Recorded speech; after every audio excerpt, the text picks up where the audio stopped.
Hey, you guys know we don't bite. You can sit in the front row.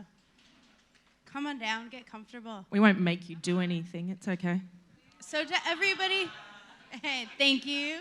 So to everybody who has just walked in, if you don't have a beer yet, Brick Lane and Two Birds have very kindly sponsored this with some beers today. So if you don't have one, run up to the bar and grab a Brick Lane Pale or a Two Birds Pale Ale this morning. Actually, it's afternoon now, isn't it? Good Beer Week, day 3.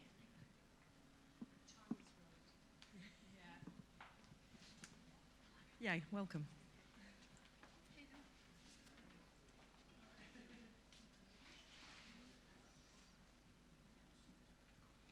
All right, we've got a pretty full house. This is looking good. Well, welcome everybody. Thanks for coming. This is kind of the beginning of the trade hub this week for Good Beer Week. I am Tiffany. I'm the president of Pink Boots, and we are really excited to be hosting these sessions for everybody for the first day of the trade hub at Good Beer Week. So if anybody doesn't know, Pink Boots Society is the international organization that supports women in the fermentation industry, so brewing anything having to do with beer, wine, spirits, any kind of fermented beverage. And we support women through empowerment and education. So if you are a woman who works in the industry, sorry, women and queer people, I do want to be very clear about that as well. Have a chat with any of us with the Pink Boots shirt on, and we can help you out on how to join if you haven't joined yet. Now, we are up here today because one of the questions we get asked, I love the sound of cans opening. So we get asked so many times about how can we get into judging? What is the pathway to judging? How is the Cicerone program play into this? So I've got 4 very experienced people up here and going to be throwing some questions out to them, but also this is open to everybody. If you have a question for anybody and it is about judging or the Cicerone program, call it out, ask us questions so we can answer them for you as well. So I might just have everyone do a quick little introduction of who you are and where you're from. Jayne Lewis, Two Birds Brewing. Here. Me too. Sorry. Becky Centeno, Brick Lane, and sometimes Bintani. Tina Panoutsos, CUB, now Asahi. And Justin Fox, Bintani. Thanks, guys. So just so you know, both Tina and Justin are in the advisory panel for the AIBAs, which is one of the biggest beer competitions in the world. So pretty much can't get any more than that. And Jayne, you've been judging internationally for? Been judging for 12 years now, and internationally for the last probably 8 or 9, something like that. Yep. So, and then Becky, who is kind of just coming in, was the first round of certified Cicerones in Australia, so kind of in the newcomers pathway as well. So, all right, so I'm going to kick this off with the very first question, and like I said, jump in, raise your hand if you have questions, we'll come around. All right, so just looking at this from the education point of view, there's a few paths for education. We've got the Cicerone program, BJCP. Are there any others or any that you would advise would be great for a foundation? Okay, it's me, I suppose everyone look. I think BJCP and Cicerone are definitely great pathways and starting points for anyone that's interested in learning more about beer, the process, the style guidelines and style characteristics. But there's also other ways that you can really build your own capability and understanding, and that's practice. And that's by no means a pun intended or anything like that. Practice is the best way to do it, and do it with groups of people. So whether you're in a small brewery, large brewery, or group of friends, sitting around with half a dozen different beers and talking about them, having access to style guidelines and checking to see what they're like and your reference point, other people's opinions, not everyone's the same, is a really great starting point and something that's accessible to everyone. And it's probably great to do that before you really get stuck into the serious or formal study side of things.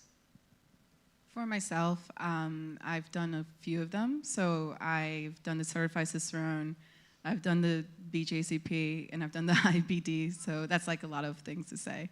But the IBD gets brought up a lot, which I found really useful for myself. So if you don't have a strong brewing background, it's a really, really useful tool to understand the process and get, more acquainted as to why these certain aromas and flavors come about. But I have to just say, like the same thing as Tina, it was just constant practice with my friends, because what you pick up, might be very strong to you, and someone else might pick up something else, and everyone has different, I guess, strengths or gaps. So it's really important to practice as much as you can. So. Just to add something else to that, if you wanted to go through levels or progress, group of friends beer tasting 1, getting to understand a bit more about the brewing process, the IBD, I'm assuming your general certificate, general certificate of brewing, and there's also packaging and there's also distilling. So look that up. It's all online, and it's generally multiple choice exams. So the undertaking might be 6 months, but then progress through that, and then with finally doing something like BJCP or Certified Cicerone. And there's 2 levels of that as well. So there's Beer Server, which is a good starting point, and then Certified Cicerone. There's actually 4 levels. Advanced, and then, yeah. Now, there's a lot of technical jargon when we're talking about not only just brewing, but also what we're tasting, and when we look at even service of beer. What would you suggest is a great resource for learning some of the technical jargon?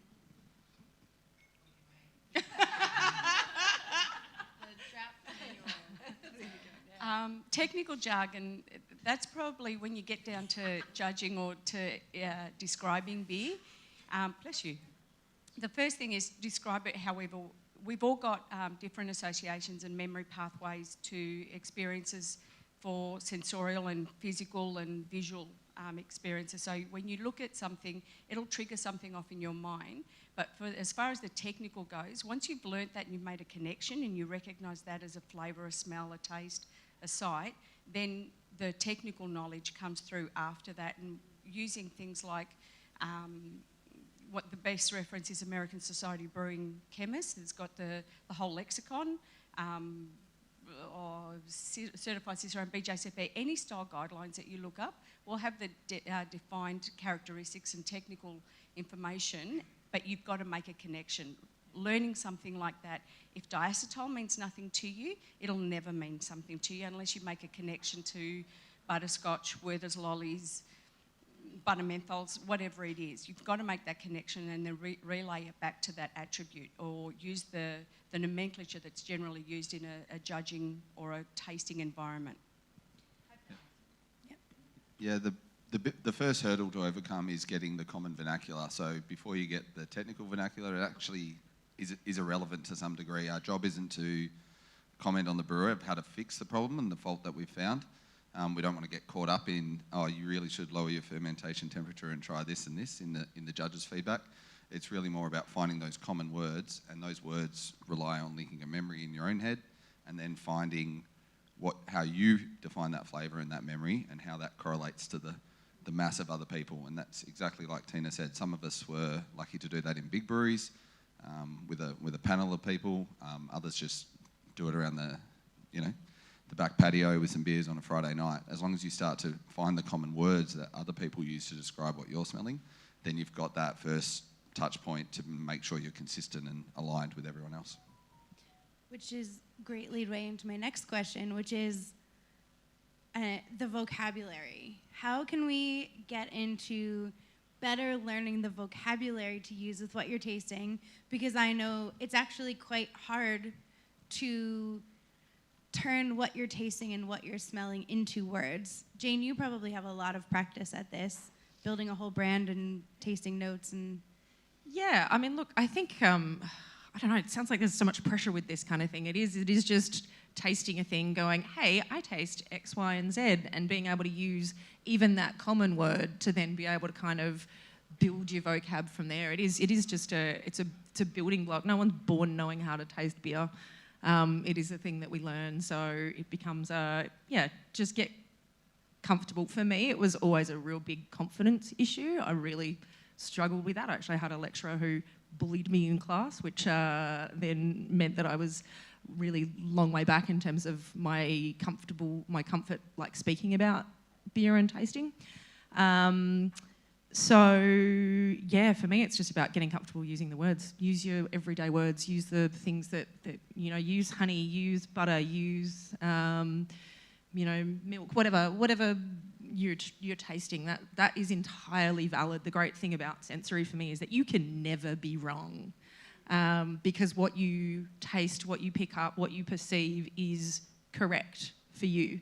And then, so just use those words, and then you can build them up from there, and, try and find yourselves in rooms with people like us, or, other people who are friends who are, potentially further down their journey, and just kind of start sort of picking those kind of things up. And, you can get into it as into it as you like, but obviously you can get things like some of the sort of sensory kits, which will go, okay, cool, so if you taste this flavour, it's actually this, and this is the reason it kind of comes into things, which can be fun. I don't know, probably fun. Lots of fun. I made a living out of it.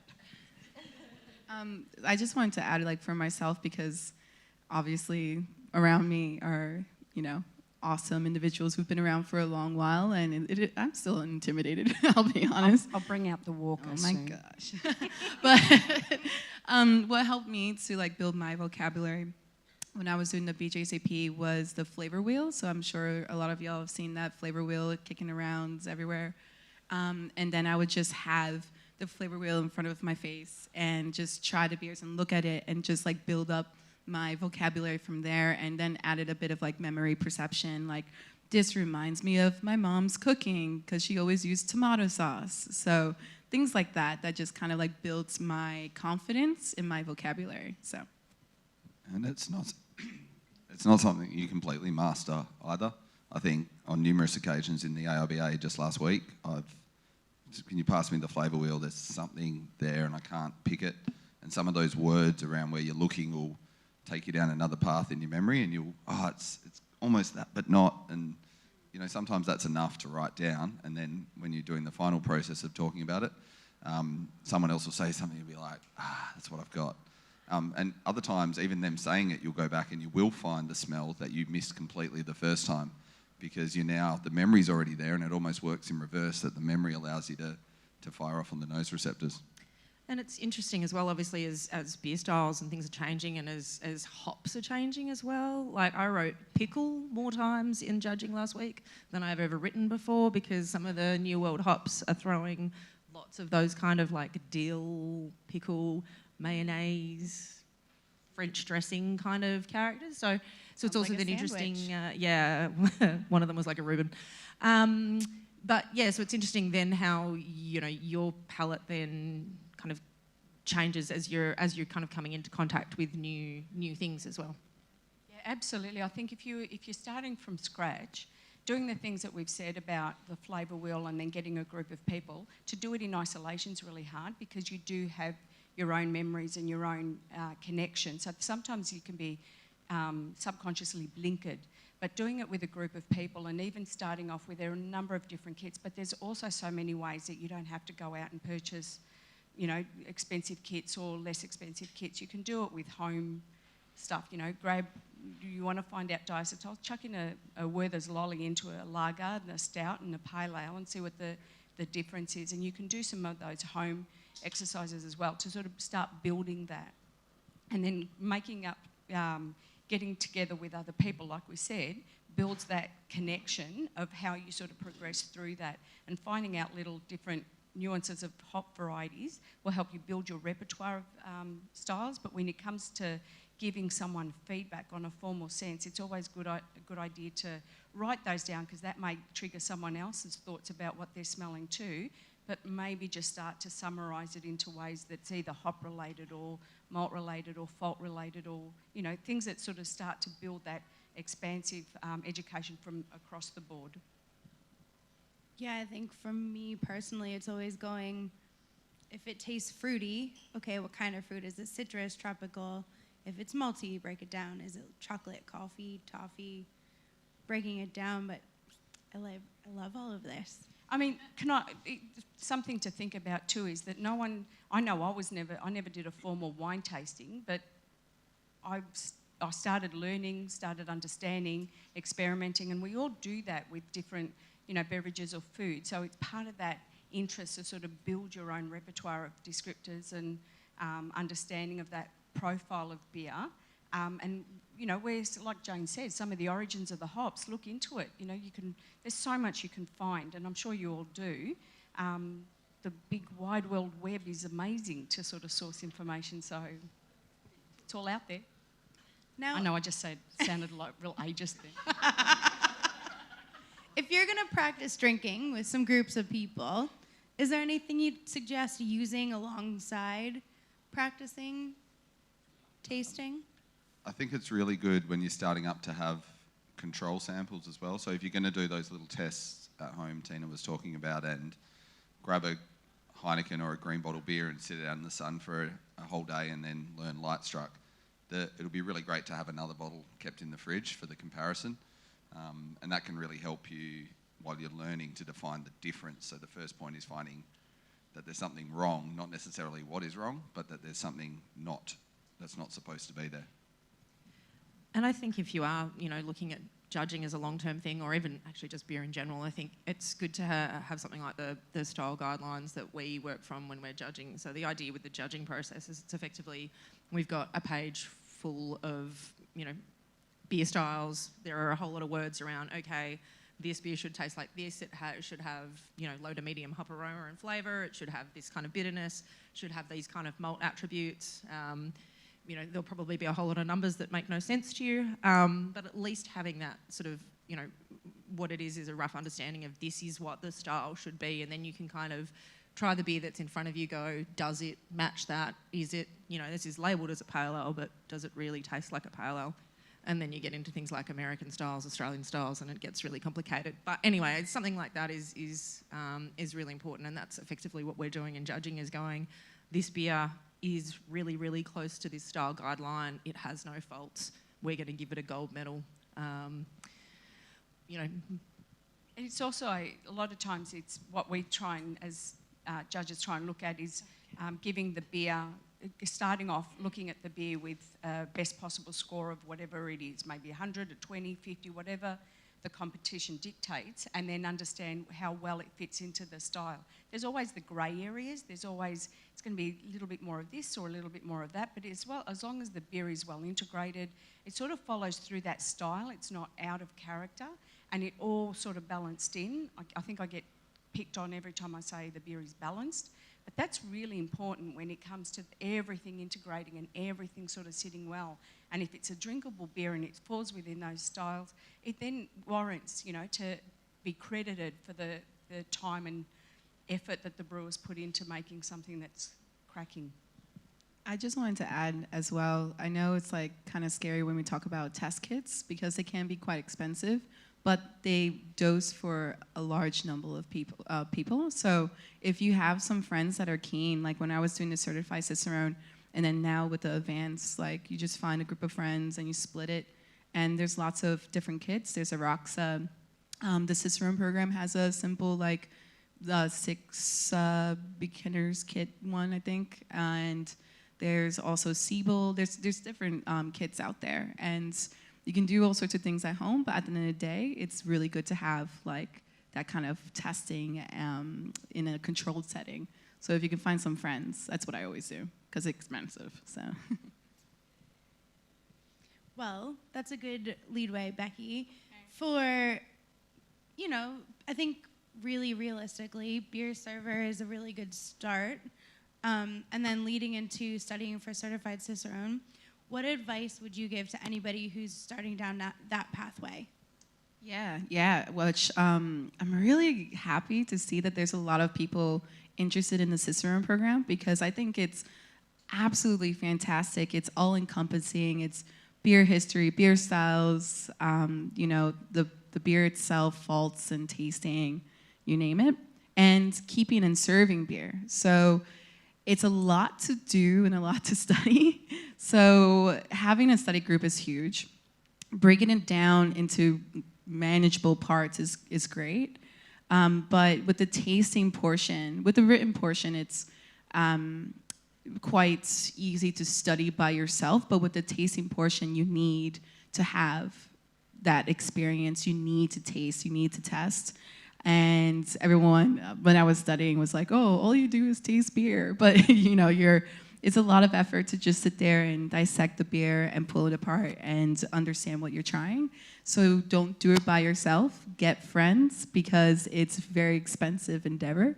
And know that there's also a lot of resources online already, like guides for the Certified Cicerone exam, exam, and different kinds of other bits and pieces on the Cicerone program itself, the website. And there's a lot of certified Cicerones here in Australia already. So I'm one, Tiff's one. If you have any questions on the process, we have a million notes. So yeah, hope that answers it. We do, yeah. So leading back into judging then, now all three of you have been judging for over a decade. What would you say is the best way to get into it? Is it stewarding for somebody who's never done it? Is it, I don't know. I think it's really hard to figure out how to even break into it. Yeah, stewarding's a big part of it on sort of the bigger scale. Personally, one of my first competitions was a state amateur homebrew comp, and that was in a little tiny downstairs cellar dungeon of, Jayne's probably done this one as well in WA. The power went out, we're in the dark drinking literally 4 out of 5 shit beers all day, but you learn True blind a lot. tasting. Yeah, really blind tasting. You just learn a lot from that experience. You learn how to go through the process.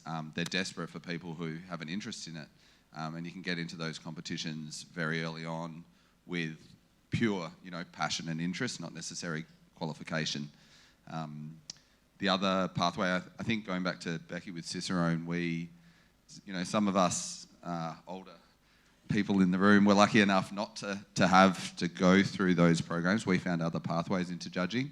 And whilst we may have a lot of experience in that technical capacity, looking at lagers for faults at very low levels, the people coming together from different backgrounds is actually really, really beneficial at the table. I think some of the best judges' tables is when you've got someone who's run bottle shops for years and has pretty much drunk everything that's been on the market in the last 12 months. You've got a BJCP Cicerone person who has actually drunk a traditional Sati and a Godzinski in the last 6 months and some of the sort of the rarer styles. You've got a really highly technical Lion person. You've got a craft brewer who knows what a DDH oat cream IPA tastes like at the moment. And with those skills all coming together, you can get the good result throughout the day. So don't feel like you have to get all of the skills to come in. Concentrating on one area can be really good. Yeah, couldn't agree more. I think your experiences probably lie in what you're exposing yourself to through either your work or your personal interest. The craft brew options are really good, but you could even create one yourself if you really wanted to and just sort of test beers on occasion and try them out and rate them and score them. Keep notes. If anything is important, is just keep your notes. Go back to it, see what your preference was or your description of certain beers and so on in a group or in a personal setting, and go back to it, because that's all part of the learning. Understanding the opportunity to sort of do formalised tasting is one thing, either formalised, a certified course or on-the-job training is just as important. The stewarding probably adds to the exposure and the networking, because a lot of it does come down to nominations beyond say just certifications or anything like that, because the calibre of the person also, I think, and Jayne will probably pull this up too because we were talking about it beforehand, but it's not just your qualifications that matter. Yeah, we sort of talked about, to me, there's 3 things that make a good beer judge. There's the technical side of things, so your ability to actually kind of, pick out, faults, have nice things to say. Your style, your understanding of styles, and then the third part is actually how nicely you play with people at the table and how well you actually get along with people and how you contribute to positive conversation. And to me, that's, it's the old X factor that will either get you on or get you kicked off tables and out of competitions. I've seen it happen. So it's all those different sort of 3 parts, and you can come into a competition with 2 of them, which hopefully is the Play Nice with People and one of the other 2. And have a potential to, to actually sort of be able to sit there and hold your own at the table. But yeah, I think, as Juzzy said, I think it's important that you don't have to walk in being all 3 of those things. I probably consider myself to be more of a stylistic judge than a technical judge. Had some great new associates who were really, really strong technically, maybe didn't have quite so much on the style end of things, but no one's going to crucify you for any of that stuff. But yeah, in terms of getting in, to me, the networking and making yourself known, I think is a really important part of it. Finding someone who understands, what you can and can't pick up. So actually doing tasting with someone who has the ability to put you in a position where, because effectively it's all done by nominations, right? So yeah, putting yourself in a position where you could be nominated. The other thing too, it's an evolving craft. It's an evolving skill. I know that I've been around for a long time and judging for a long time and tasting beer, testing beer, spiking beer, and it's something that I keep learning. Even this year was just I learned a lot about a couple of different styles and the hop variety. So it's nothing that you really plateau at. I'll get there, but it's a really great skill to have because it's constantly evolving.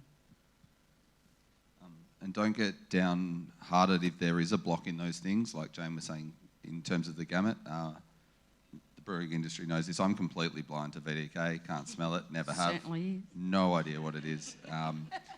They say it's 1 in 20. I had a table where it was 2 in 5, and we had to get some extra opinions at one point. So it's actually really common, but it's okay to know that if you know it. So once you learn those things, don't think, I can't smell this thing. Is most basic thing everyone talks about all day. I'm never going to be a judge. Play nice with others and put the other layers of skills, and it's okay because that's why, again, there's 5 of us at the table. So you can respond. I've had many beers I've golded. Everyone else is a bronze for VDK, and at the end of the day I say, look, let's give them a bronze because underneath it's a really good beer. If you can't smell the VDK, it's lovely. So they've only got one fault in there, and sometimes that skill can actually, the fact that you're blind might actually help you give more information back to the brewer. Excellent. I might just throw it out for 2 or 3 questions. Any burning questions out in the audience here? All right, go ahead.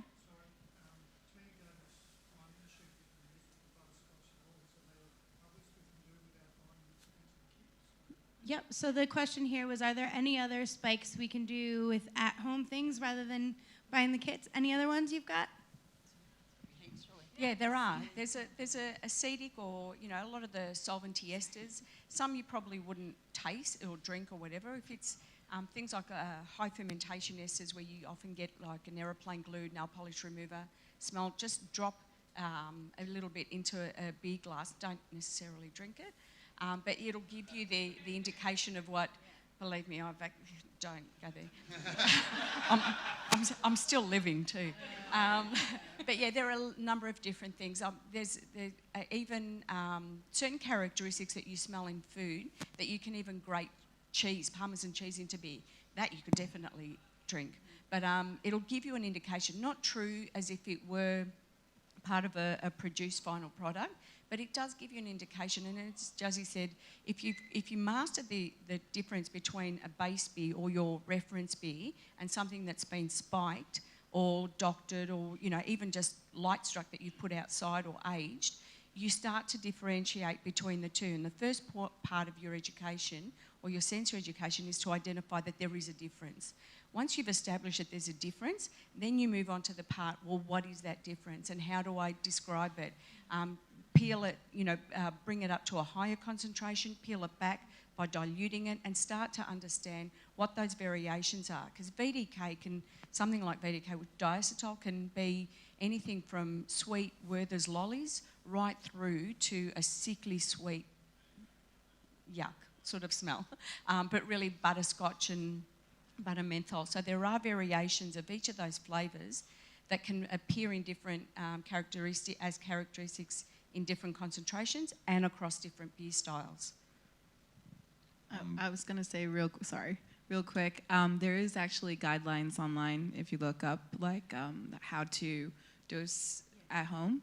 So I have one that I carry with me at all times. I can talk to you about it afterwards. But there's different people. Yeah, there's lots of people who've been in that spot and have done the heavy work. So you can look it up online and on the World Wide Web. Yeah. I mean, I Never live passed that down. this- Sorry. If you can't remember that, just remember www. She's going to kill me later. Another good one's just grab a 6-pack, take 2 out, put them in the fridge straight away, try and find something fresh, put 4 in the back of your car, take another 2 out a week later, take another 2 out the week later, and drink them all side by side. And you'll start to learn the curve of oxidation through paper and caramel and eventually into sherry. You can learn with the home spikes. I passed my certified Cicerone tasting exam on home spikes alone, so you can learn it with just that. And as Jayne was just saying, she was like, creamed corn, tinned tomato, open up a tin, sniff it. Vinegar. Yep. They're Also, all light things that you struck. might know. Yeah. Yeah. Light struck, you can just put a bottle outside and leave it there for a couple minutes. It'll skunk up real quick. Things like that. Probably drinking skunky beer all the time and not realising that. One of the most common ways people pick up light struck is they just think they're drinking Heineken. It's legitimate. Legitimately, because even in a club or in a bar, that it's been in the fridges, it's been under the lights. It has started that pathway to light struck. It roughly takes about in a green, if you compare the green, and I've done this with VB years ago. I got packaged, and you wouldn't get it in a lot of flint or clear glass bottles now, because a lot of them use Tetra Hop, which inhibits the light strike character, except for Corona. But generally in green bottle, it's like sunscreen. Clear glass bottles, beer could be light struck within 15 minutes. Or a beer jug or anything like that, literally 15 minutes. In green bottles, it's 15 to 20, maybe 25, depending on how dense the green glass is. And then amber bottles is 30 to 45 minutes, again, depending on how dense and how strong the UV light is. So it doesn't take long at all. Got a question in the back. Very interesting so far. Thank you. Somebody said something interesting before about the hops tasting like pickles. So we're getting all these weird and wonderful hops coming out now, and I'm sure that a lot of the hops that come out maybe have similar flavors to some faults in beers. So how do you differentiate, or how do you do when you're judging, and this is hops that maybe bring something up like pickles, which for me I think vinegar afterwards. How do you know it's not a fault? It really comes down to me to how well it sits in the beer and how enjoyable it is and how balanced it is. So it kind of comes down to a crafting thing and how it's put together. So there was one occasion where the pickle was freaking disgusting. And then there was another occasion where I managed to talk the rest of the table up to a gold because I was like, this is really awesome and really interesting and really kind of complex and just beautifully put together. Like, I mean, you know it. You drink a glass of wine, you drink a glass of beer, and you're just like, what even is this sorcery? And I don't know, sometimes I find that with beers, and it can be with, novel hops that you're not necessarily, familiar with the characters, but it just works. Yeah, I think a lot of it does depend on the brewer's choice of those hops and your personal preference too. I know that I think it's US Cascades in some beers, in some lighter beers, actually smells like the sweat of a nice clean shirt. Like if you think about when it's a warm day, whatever, it's that sort of stinky, sort of sweaty smell. To me, I don't like it in some beers, but US Cascades in other beers is fantastic. Tropical fruit, a lot of the Australian, New Zealand hops that really exhibit a lot of tropical fruit, mango and stuff like that can come across as that gassy mango. And if you don't like mangoes, you're not going to really like that. So a lot of it does depend on the profile of the beer. That's why selection of hops is really important. Sometimes doing the rub and sniff or understanding what the profile of the hops are doesn't always necessarily translate to the final flavour. So if you're expecting citrus and grapefruit, carefully consider the beer style that your base style that you're going to put that into, and that makes a huge difference to the final profile. And it's very often the case that what you actually smell in the raw hop is absolutely not what you get, depending on where in the process you actually add that. sure. Juzzy, who's No, going to say? and the style you're judging can really help there as well. I think if you're judging, wheat beer and you get a pickle note, you might call it out. But a lot of those beers that we're commenting on there, we're all in New World Pale, International Pale, so you're pretty tolerant on opening up your mind a little bit to accepting some of these hop flavours, and of course staying in tune with the market to some degree. I think we would have all had a single hop Zappa and Sabros and stuff in the last 6 months anyway, and you start to pick up those notes. You're familiar. I think some of those new hops are the ones we can call out now and judging, and people will. They're like, nah, that's not a fault. That's Sabro, man. Like, have you ever used that hop? Or no, that's not that. That's still Sriracha Ace. Like, you'll never forget Sriracha. So you can still pick out those unique identifiers. One of the other skills that we're working on with the associates this year is trying to distinguish flavours that are very strongly overlapped. So is caramel being caused by oxidation, or is it being caused by great use of crystal malt? And you still have those disagreements at the table where someone's saying, that's just oxidised, it's just old. And you're like, no, that's just really well-used crystal malt, because the differentials in those can be really, really fine. And that's probably more just experience. And even I had to call on Tina for one to settle a panel this year, just to say, look, which way are we going here? Is it good malt or is it old beer?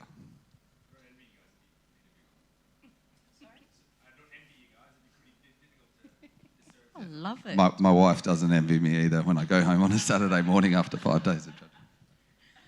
All right, so before we wrap up, can I just have each of you give a piece of advice to somebody who wants to go down this pathway? I'll kick off. To go down this pathway, don't expect it to happen overnight. Your experience essentially comes down to what you put into it and what you get out of others. It's not something, thankfully it won't take anyone as long as what it took me when I first kicked off, because it was a very different environment. But just anticipate that there's a lot of learning, there's a lot of collaboration, and there's a lot of growth in this area too. So if you really do want to go into it, sometimes you've got to eat a little humble pie and stand corrected or grow from it. But it's a journey that is just amazing, because I think we're in an opportunity now where we've got people thinking about beer a lot differently. We can tend to, I know I live in a very small bubble sometimes of thinking beer is great. And I know that you're a room of affiliated people in that thought, but generally it is a really great time to be involved and share that passion with people. So, but it is a growth phase. It's not going to happen like that. Justin? Yeah, I think advice, I guess, is echoing Tina a little bit in her first comments of just practice, practice, practice. We're looking, sort of speaking for the AIBA Advisory Board, we really want to grow the pool of judges. Don't feel like it's too late to start that journey for you. We're looking at introducing rotations and anything we can do to make sure that the knowledge that comes out of those tables and in that room is spread around more and more people, because it's only going to help the industry. Yeah. Yeah, for myself, I would say, like, the biggest thing that helped me beyond, like, practicing and everything that they said was reaching out for help, so, and just advice. So I bugged Tina heaps, and I bugged a couple other individuals in the industry, but the thing is, everyone here in the industry is super lovely, super relaxed, super collaborative. I know there's some big names out there, but if you just send a LinkedIn message, like 9 out of 10, probably 100 times, like, they'll respond back and give you some helpful advice. And I've gotten a lot of guidance from those individuals, and I'm very, very thankful for that. So, and Jayne included, I reached out to you too. So. Just not on LinkedIn, because I don't respond to anything on LinkedIn. Old school email, thanks. Probably Instagram. Yeah, do the work and get your confidence up. I think kind of walking in and being able to sort of, speak confidently, not overconfidently, finding that balance between cockiness and confidence. But yeah, doing the work I don't know, this is probably me projecting a whole lot of stuff, but doing the work so that you do have that confidence, so that you do have that validation and that understanding where you're like, yeah, no, cool, I do get this. This is a thing that I understand, and I feel like I'm in a place where I can kind of speak confidently about these things, and then, you know, put yourselves into the right circles and the right situations, and yeah, it will happen. It won't happen overnight, but it will happen.